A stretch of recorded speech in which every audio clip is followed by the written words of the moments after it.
안녕하세요, 한서일상입니다. 오늘은 조식 영상과 함께 인사드리겠습니다. 아니타 호텔 조식은 빵 종류가 상당히 많았고 오믈렛을 원하는 방식으로 요리해주는 점이 괜찮았습니다. 음식 종류가 많지는 않았지만 그래도 조식으로서 구색은 갖춘 메뉴 구성이었습니다. 식사 후 잠시 정원 구경을 하고 호텔과 작별할 준비를 합니다. 튀르키예 여행 3일차, 오늘은 카파도키아로 떠나보겠습니다.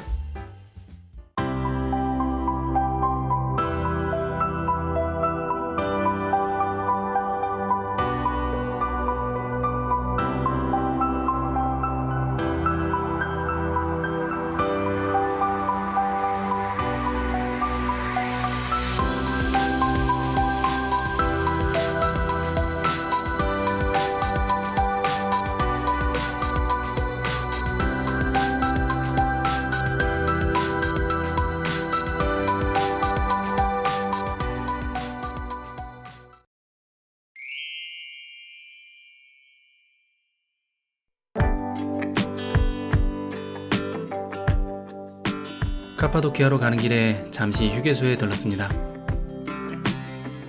터키는 다른 유럽 지역들처럼 버스 운행 시 규정 속도와 정해진 휴식 시간을 엄격하게 지켜야 한다고 하는데, 그래서 매일 다른 지역으로 이동할 때마다 한 번 이상은 주유소나 휴게소를 들리게 됩니다. 음료나 과자 같은 먹을거리는 이곳처럼 주유소에 딸린 편의점에서 하시는 걸 추천드립니다. 이런 곳은 가격이 정찰제라 일반적인 터키 물가와 동일한데, 관광객을 대상으로 하는 휴게소 같은 곳은 부르는 게 가격이더군요. 제로콜라만 해도 가격이 30-40리라씩 차이 나기도 했습니다. 저희는 안전한 감자칩과 스타벅스 커피 하나, 그리고 터키 과자와 음료 하나씩 구매했습니다.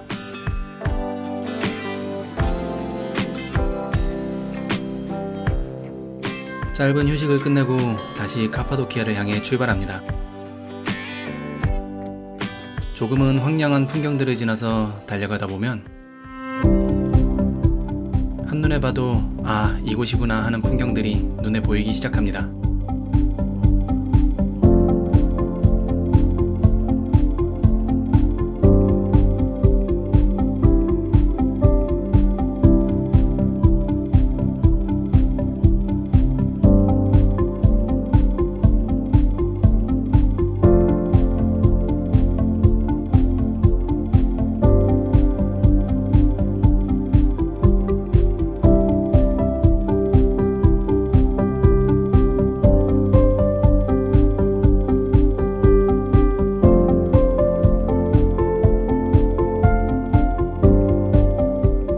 이곳이 오늘의 첫 번째 목적지 파샤바 계곡입니다.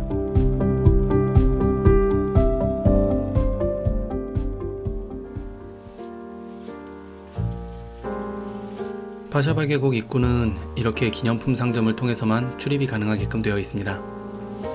많은 상품들이 진열되어 있는데 아무래도 카파도키아의 상징과도 같은 열기구 장식품들이 가장 많았습니다. 상점을 통과해 길을 따라 조금만 걸어가면 입구가 나옵니다. 입구를 지나 잘 정비된 길을 따라 5분 정도 걸어 내려가면 이런 버섯 모양의 바위들이 반겨줍니다. 이런 바위를 파서 집을 만들고 생활했다고 하네요. 정말 버섯이 핀 것처럼 신기한 모양입니다. 스머프 마을이라는 별명답게 집들이 옹기종기 모여있는 것처럼 보이기도 합니다. 감탄만 하고 있을 수는 없죠. 자연이 만들어낸 신비 속으로 직접 들어가 보도록 하겠습니다.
파샤바 관람을 마치고 주차장으로 가는 길에 오래된 소품들을 파는 노점들이 보입니다.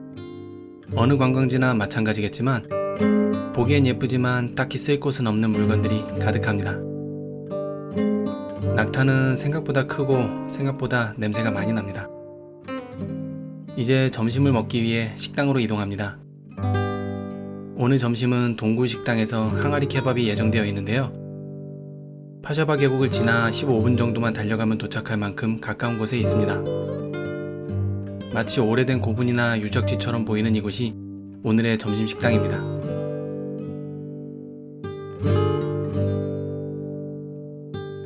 입구를 지나 긴 복도를 따라 들어가야 식당이 나옵니다. 복도를 지나면 꽤 널찍한 식당 공간이 나오는데 저희뿐만 아니라 다른 한국 패키지 분들도 이미 자리를 잡고 있었습니다. 식탁에는 샐러드와 빵이 세팅되어 있고 먼저 스프가 서빙됩니다. 빵은 무맛이고 스프는 호불호가 갈릴 수 있지만 그래도 빵을 스프에 찍어 먹으면 그럭저럭 먹을만 했습니다.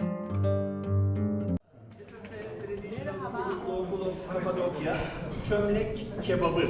Çömlek is the Korean 항아리 kebabı. 항아리 kebabı 안에 소고기, 가지, 감자, 마늘, 양파, all the mixes the beef and vegetable is cooked in the 안에 çok tomato sauce, butter, spice and salt 안에 ham and ceramic the closed in oven. 80 doğru. 80 시간. The rice they service 맛있게 드세요.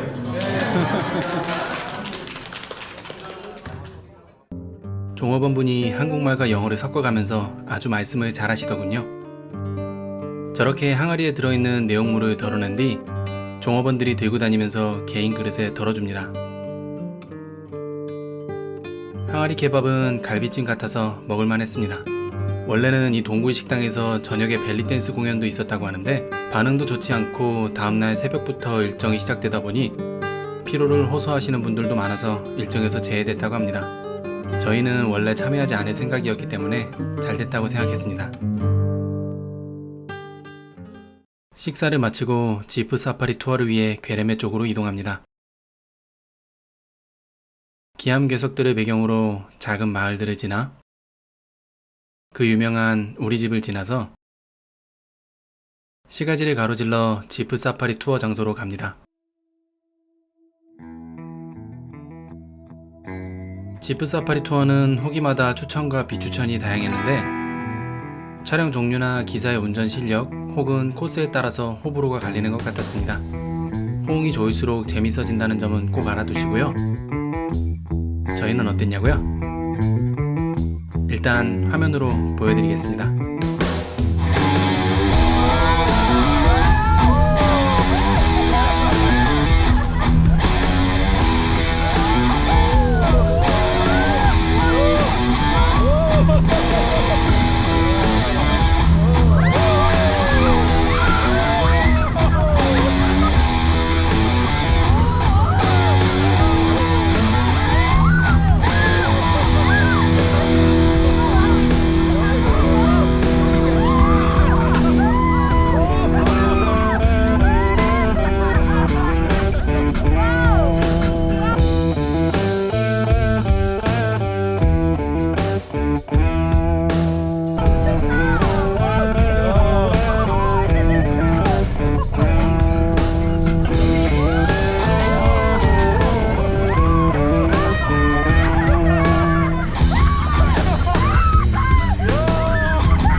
네, 어떠셨나요?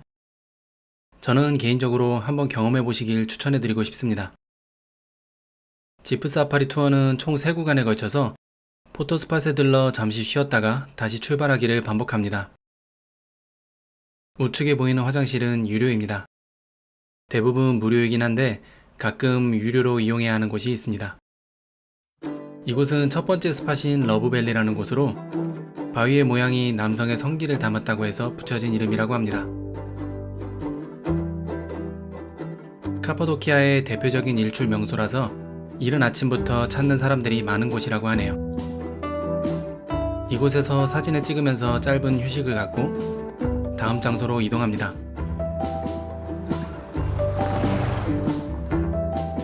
다음 스팟은 탁 트인 하늘의 배경으로 지프차와 함께 사진을 찍을 수 있는 곳이었습니다. 찍기만 하면 그림이 되는 곳이기 때문에 대충 찍어도 인생샷이 되는 놀라운 일이 벌어집니다. 지프 사파리 투어 마지막 스팟입니다. 이름은 기억나지 않는데 저 안쪽에 있는 포토 스팟이 SNS에서 굉장히 유명한 곳이라고 하더라고요. 저는 그저 풍경을 보면서 감탄하기 바빴습니다. 저기 저 바위 틈 사이로 보이는 곳이 바로 포토존입니다. 이곳도 과거에 사람이 살았던 유적인 것 같았는데 이런 곳이 워낙 많아서 그런지 따로 관리하고 있는 것 같지는 않았습니다. 계속 길을 따라가서 이 좁은 틈 사이로 들어가면 이렇게 멋진 포토존을 찾을 수 있습니다. 사진을 다 찍고 나면 이제 마지막으로 축하 세레모니를 위한 장소로 이동합니다. 지프 사파리 투어는 특성상 먼지가 굉장히 많이 날리기 때문에 기관지가 약하신 분들은 꼭 KF94 마스크를 챙기시는 걸 추천드리고요. 차가 좌우 위아래로 굉장히 많이 흔들리기 때문에 멀미가 심하신 분들에게는 추천드리지 않습니다. 다만 승객 연령대에 따라서 강도는 어느 정도 조절하는 것 같았습니다. 멀미나 먼지가 상관없다 하시는 분들에게는 좋은 경험이 되실 수 있을 것 같네요. 투어가 끝나면 마지막으로 이런 장소에 모여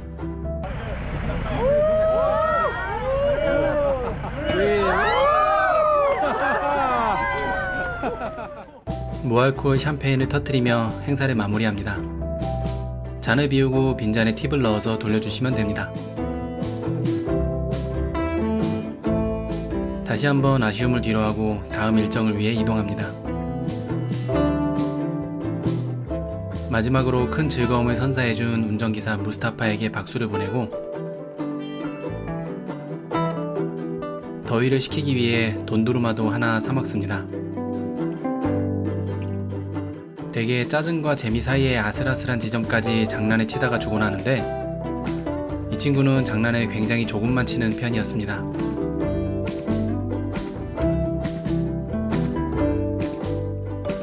더위를 식히고 박물관으로 가려는데 어디선가 나타난 강아지가 길을 알려주듯이 저희를 이끌었습니다.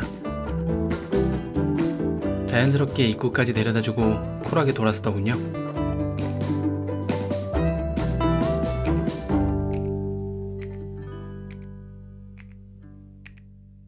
입구를 통과하면 바로 괴렘의 야외박물관 유적이 반겨줍니다.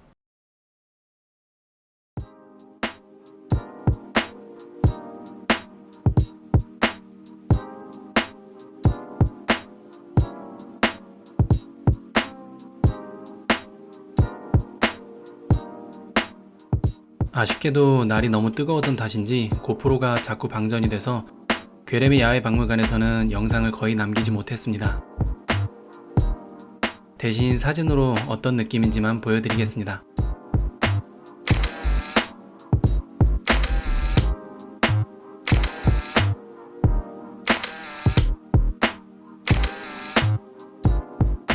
조금은 어떤 느낌인지 전해지셨나요? 고프로 10이 발열 문제가 있다 보니 날이 더울수록 쉽게 뻗어버리는 치명적인 단점이 있더라고요. 결국 다시 켜졌을 때는 이미 투어가 끝나 있었습니다. 밖으로 나오면 역시나 기념품 상점들이 길게 늘어서 있습니다. 예쁜 쓰레기죠?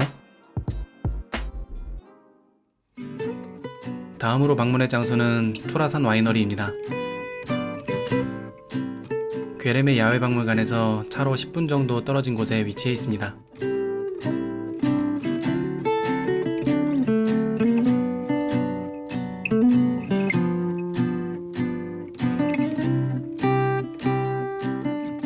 투라산 와이너리 투어는 우선 내부 저장고와 생산시설을 둘러보는 것으로 시작합니다. 복도 양옆으로 문처럼 되어 있는 곳이 모두 와인 저장고라고 합니다. 한쪽으로는 숙성 중인 오크통으로 가득 차 있고요. 안쪽에는 생산된 와인들을 모아놓는 창고 같은 곳이 있었습니다. 계속해서 생산 시설을 전체적으로 둘러본 뒤 와인 시음을 하고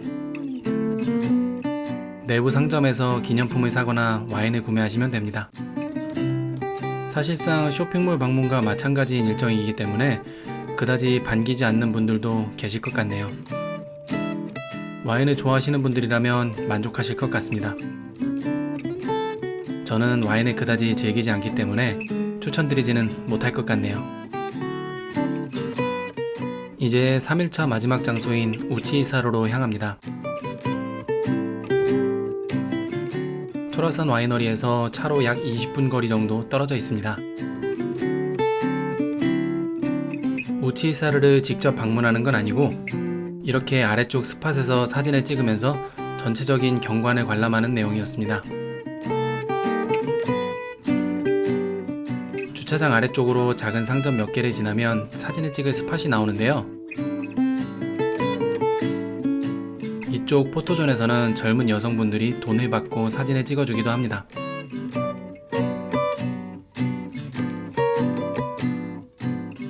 쭉 가로질러서 오시면 이런 느낌으로 전체적인 풍경과 사진을 찍을 수 있는 곳이 있습니다.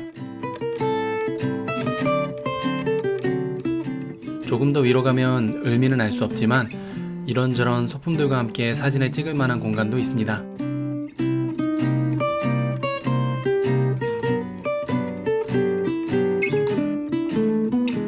악마의 눈이라고 하는 나자르 본주가 가득하네요. 그 뒤로 비둘기가 잔뜩 모여있는 모습이 조금은 특이한 느낌이었습니다. 착즙 주스는 50리라였는데 알고 보니 조금 비싼 편이었습니다. 안탈리아에서는 30리라 정도였거든요. 그래도 시원하고 맛있게 먹었으니 괜찮습니다. 여행을 와서 가성비만 따질 수는 없잖아요. 이제 모든 관광 일정을 마치고 호텔로 이동합니다. 오늘 묵을 호텔은 칼세돈 케이브 스위치라는 동굴 호텔입니다. 실제 동굴을 이용해서 지어진 호텔이고 동굴 호텔들 중에서는 규모나 시설 면에서 좋은 편에 속하는 곳이라고 하네요. 겉으로 보기에도 규모가 상당해 보였습니다. 저희 방은 공교롭게도 가장 아래쪽에 있었는데 호텔이 옆으로 길게 쭉 뻗어 있는 형식이라서 밑으로 조금 많이 걸어 내려와야 했습니다. 실제 동굴을 이용해서 그런지 방은 굉장히 넓은 편이었지만 대신 에어컨이 없기 때문에 여름에는 조금 습하고 더울 수 있다는 점 참고해주세요. 바깥쪽으로는 이렇게 작은 발코니와 티테이블도 놓여져 있습니다. 발코니에서 보이는 풍경은 살짝 아쉬웠지만 그래도 만족스러웠습니다. 아마 위쪽에 있는 방에서는 훨씬 아름다운 풍경을 볼 수 있을 것 같네요. 호텔에 왔으니 저녁을 먹어야겠죠? 저녁 메뉴는 다양한 샐러드와 닭고기, 소고기 등으로 구성된 평범한 호텔식이었습니다. 조명을 켜지 않아 조금 어두운 분위기에서 식사를 했는데 나중에 식사가 끝나고 난 뒤에야 불을 켜주더라고요. 사실 이 칼세돈 케이브 호텔의 백미는 바로 식사 후에 볼 수 있는 이 야경입니다. 특히 식당 바로 앞에 이렇게 누워서 쉴 수 있도록 루프탑 공간이 꾸며져 있는데요. 벌써 많은 분들이 나와서 쉬고 계시네요. 이곳에 누워있으면 밤하늘의 별도 너무 잘 보이고 정말 시간 가는 줄 모르게 만드는 곳이었습니다. 저희도 잠시 같은 패키지 일행분과 담소를 나누며 잠깐의 휴식을 즐겼습니다. 조금 더 시간을 보내고 싶었지만 다음날 새벽에 열기구 투어가 예정되어 있었기 때문에 짧은 휴식을 즐기고 숙소로 돌아가야 했습니다. 길냥이 친구와 짧은 담소도 나누고 마지막으로 호텔의 야경을 눈에 담으며 저는 다음 편으로 다시 찾아뵙겠습니다. 오늘도 시청해주셔서 감사합니다.